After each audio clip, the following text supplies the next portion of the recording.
The new film Brain Donors is the latest attempt to make you laugh from David and Jerry Zucker, the brothers who brought you Airplane and the Naked Gun movies. We sent Jim Watkins to find out just what makes his comedy team tick. Comedy geniuses Jerry and David Zucker discussing the marketing strategy for their latest film, Brain Donors. The ads are really great, and they really give a sense and a flavor of the movie. But that's why the ads are saying that it's starring Arnold Schwarzenegger. Finally, we figured out what the problem was. That's the way to pack them in, I guess, even though it is a lie. This is ludicrous. I don't think anyone will argue that point. All lying aside, the Zucker Brothers have learned and earned a lot during their decade and a half in Hollywood. Their Airplane and Naked Gun films were major hits, as was the tearjerker love story Ghost, which Jerry directed.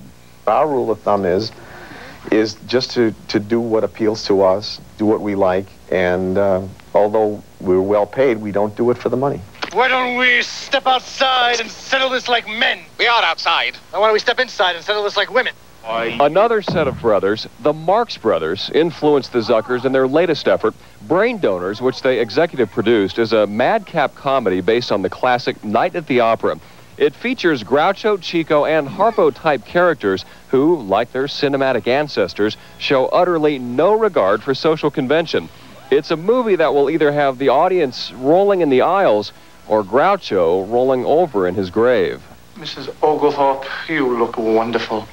I could make love to you right here and now. Roland, please. Let's keep this on a professional level. Very well, then I'll charge you $50 a pop. Paramount postponed releasing Brain Donors for a year, usually a bad omen for a movie's box office prospects.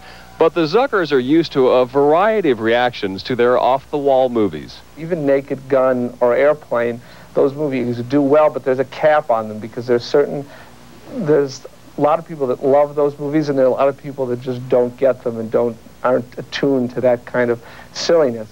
And if Brain Donors is a flop, well, they can always tell some more lies. This is the first movie which we didn't write or direct, or have anything to do with. No.